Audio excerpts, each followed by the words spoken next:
Hotel বুকিংয়ের ওয়েবসাইটে customer প্রতিনিধি হিসাবে কাজ করি। অনেক অবিবাহিত জুটি হোটেল বুকিংয়ের জন্য পরামর্শ ও নির্দেশনা চায় এবং গোপনীয়তা ও নিরাপত্তার কথা স্পষ্ট করে বলে। প্রতিষ্ঠানের দায়িত্ব হিসেবে আমাকে তা করতে হয়। আমার এই কাজ ও উপার্জন কি বৈধ? প্রিয় দর্শক, প্রথম কথা হলো যে হোটেল বুকিংয়ে কাস্টমার কেয়ার প্রতিনিধি হিসাবে কাজ করা মৌলিকভাবে জায়েজ, কিন্তু আপনার এই দায়িত্ব পালন করতে গিয়ে যদি কোনো অবৈধ, কোনো নাজায়েজ, কোনো হারাম কাজে আপনাকে অংশগ্রহণ কিংবা প্রত্যক্ষভাবে বা কোনোভাবে আপনাকে যদি মদদে জড়াতে হয়, তাহলে সেটা আপনার জন্য জায়েজ হবে না। যেহেতু অবিবাহিত জুটি হোটেল কক্ষে অবস্থান করা এটা শরীয়ী দৃষ্টিকোণ থেকে হারাম, এবং তাদের জেনার এই পথ সুগম করতে আপনি তাদের সহায়কের ভূমিকায় অবতীর্ণ হচ্ছেন, অতএব আপনার এই কাজটা নাজায়েজ।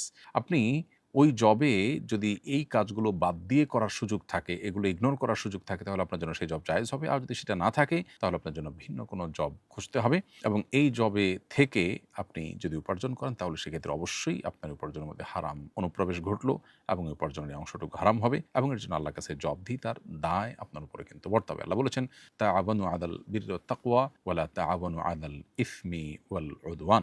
তোমরা মন্দ কাজে একে অন্যের সহযোগিতা করো না। অতএব গুনাহের কাজ হবে আপনি জানেন, জানার পরও আপনি তাকে রুম দিলেন, তার গোপনীয়তা রক্ষা করলেন, তাহলে প্রত্যক্ষভাবেই আপনি তার এই অপকর্মের সহযোগিতায় জড়িয়ে গেলেন। সেজন্য এটা আপনার জন্য জায়েজ হবে না।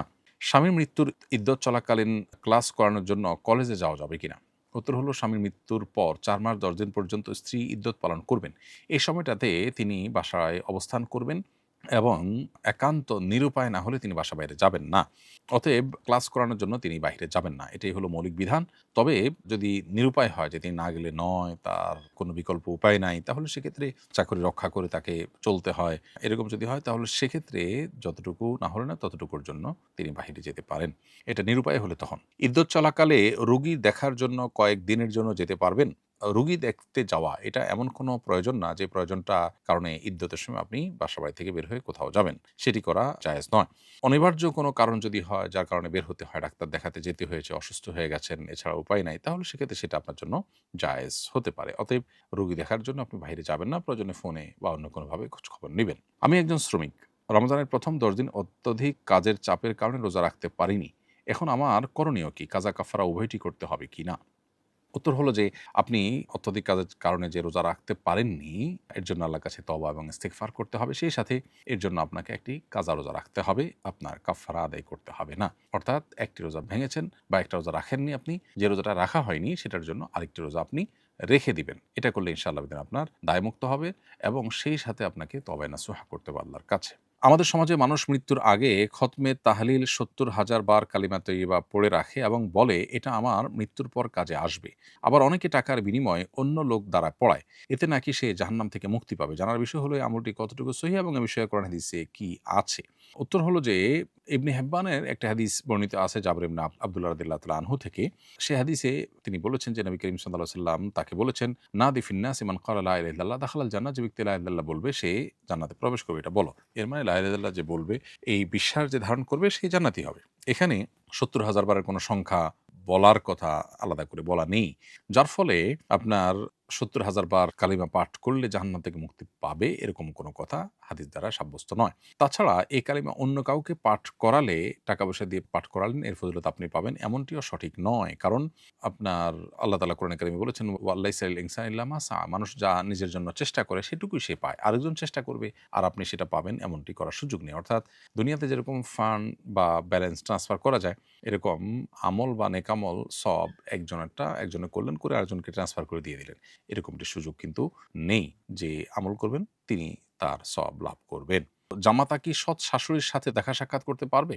উত্তর হলো না, জামাতা সৎ শাশুড়ির সাথে দেখা করতে পারবে না। আপন শাশুড়ির সাথে শুধু দেখা করতে পারবে। শ্বশুরের অন্য কোনো স্ত্রীর সাথে জামাতা দেখা করতে পারবেন না। এখানে আমি ডাক্তার, অনেক সময় ওষুধ কোম্পানি ডায়াগনস্টিক সেন্টারের পক্ষ থেকে ওষুধ কোম্পানি বা ডায়াগনস্টিক সেন্টারের পক্ষ থেকে বিভিন্ন খাবারের আয়োজন করে, যেগুলো বিভিন্ন কারণে এভয়েড করা সম্ভব হয় না। আমি কি সেখানে অংশগ্রহণ করে পরবর্তীতে সেই পরিমাণ টাকা সাদাকা করে দিলে এই খাওয়া আমার জন্য জায়েজ হবে কিনা? আমি ওষুধ বা টেস্টের ক্ষেত্রে আমার কাছে যেটা সবচেয়ে ভালো মনে হয় সেটাই আমি পরামর্শ দেই।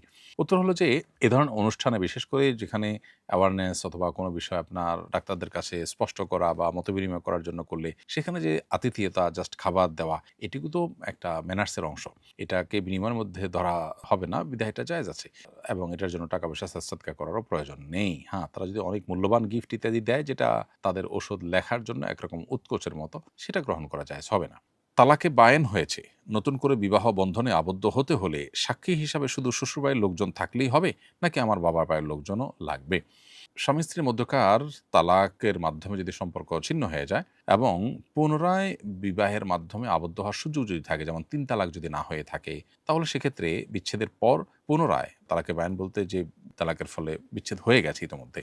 ধরুন ১ তালাক দিয়ে আপনি ৩ মাস, ৪ মাস, ৬ মাস অপেক্ষা করেছেন, তাতে বিচ্ছেদ হয়ে গেছে।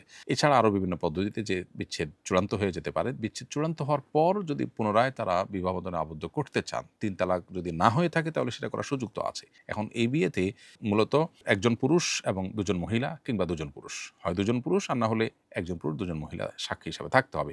এটা আপনার পক্ষের লোক হবে না শ্বশুরবাড়ির পক্ষের লোক হবে, এটা কোনো গুরুত্বপূর্ণ বিষয় নয়। যেকোনো পক্ষের লোক হলেই সাক্ষী হিসাবে যথেষ্ট হবে ইনশাআল্লাহ তাআলা। সাক্ষীর যে শর্ত আছে যেমন প্রাপ্তবয়স্ক হওয়া, অন্যান্য বিষয় আছে সেগুলো থাকলেই চলবে। মা মানসিক রোগী, এমত অবস্থায় বাবা তাকে ৩ তালাক দিয়েছেন। তালাক হয়ে যাবে কিনা? উত্তর হলো আপনার বাবা যেহেতু মানসিক রোগী নন, আপনার বাবা যেহেতু সুস্থ, অতএব আপনার মাকে তিনি তালাক দিলে তালাক পতিত হবে। আপনার বাবা নিজে যদি মানসিক রোগী বা অসুস্থ হতেন তাহলে সেক্ষেত্রে তার তালাক পতিত হতো না। কিন্তু তিনি যেহেতু নিজে সুস্থ মানুষ, অতএব আপনার মা মানসিক রোগী হলেও তালাক কিন্তু ঠিকই পতিত হবে। স্বামীর সাথে ১ বছর কোনো যোগাযোগ নাই, তাদের দুজনের মধ্যে কোনো ধরনের সম্পর্ক নাই। এখন স্ত্রী যদি আবার বিয়ে করতে চায় তাহলে স্বামীকে ডিভোর্স দেওয়ার পর স্ত্রীর কি ইদ্যত পালন করতে হবে? উত্তর হলো হ্যাঁ, অবশ্যই ইদ্যত পালন করতে হবে। স্বামীর সাথে স্ত্রীর যোগাযোগ নেই ১ বছর, ২ বছর বা আরও বেশি সময় ধরে এবং কোনো ধরনের সম্পর্ক নাই বাহ্যিকভাবে। এই বিষয়টি আসলে তাদের মধ্যে বিচ্ছেদ ঘটায় না। বিচ্ছেদ ঘটানোর জন্য যদি তারা স্বপ্রণোদিত হয়ে উদ্যোগ নিয়ে বিচ্ছেদের উদ্যোগ নেয় এবং বিচ্ছেদ ঘটায়, তালাক দেয়, তাহলে শরীয়ী দৃষ্টিকোণ থেকে তালাক দেয়া হলে, তালাক গ্রহণযোগ্য হলে অবশ্যই সেটি বিচ্ছেদের কারণ। এক্ষেত্রে স্বামীকে ডিভোর্স দেওয়ার কথা যেটা বলছেন, স্বামীকে আসলে ডিভোর্স দেওয়া যায় না। ডিভোর্স নিজের প্রতি নিজে গ্রহণ করতে হয়। স্বামী ডিভোর্সের পাত্র নন। এখানে একটা সূক্ষ্ম পার্থক্য আছে। স্ত্রী যদি এই বিষয়টি বিবেচনা করে তার যদি অর্পিত তালাকের পাওয়ার দেয়া থাকে, তার ভিত্তিতে তিনি নিজের প্রতি নিজে তালাক গ্রহণ করে থাকেন, যে শর্তগুলোর ভিত্তিতে সে তালাকের পাওয়ার দেওয়া হয়েছে, সেই শর্ত যদি পাওয়া যায়, তাহলে সেক্ষেত্রে তালাক হয়ে গেছে, ধর্তব্য হবে। সেক্ষেত্রে তালাক হওয়ার পর ইদ্যত অবশ্যই পালন করতে হবে। ইদ্যত পালন করার আগেই অন্যত্র স্ত্রীর জন্য বিবাহ বন্ধনে আবদ্ধ হওয়া জায়েজ হবে না।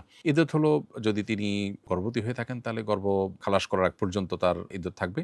আর গর্ভবতী না হলে তার ইদ্যত হবে ৩টি মাসিক পার হওয়া। এর মাধ্যমে তার ইদ্যত সম্পন্ন হবে। এরপর ইনশাআল্লাহ তিনি অন্য যেকোনো জায়গায় বিয়ে বসতে পারবেন। ৭ সপ্তাহের বেবিকে মায়ের পুষ্টির সমস্যার আশঙ্কায় গর্ভপাত করা যাবে কিনা? সাধারণত পুষ্টির সমস্যার কারণে গর্ভপাত করা যাবে না। তবে যদি মায়ের জীবন ঝুঁকির মধ্যে পড়ে যায়, এরকম আশঙ্কা তৈরি হয় যে সন্তান যদি গর্ভপাত না করানো হয় তাহলে মায়ের জীবন হুমকির মধ্যে পড়তে পারে, তাহলে সেক্ষেত্রে অথবা বড় ধরনের কোনো স্বাস্থ্য ঝুঁকি যেমন অঙ্গহানি হয়ে যাওয়া বা প্যারালাইজড হয়ে যাওয়া বা বড় ধরনের কোনো ডিজাস্টার হয়ে যাওয়ার মতো পরিস্থিতি যদি তৈরি হয়, তাহলে সেক্ষেত্রে এটি করা যেতে পারে। আর না হলে এরকমটি করা যাবে না।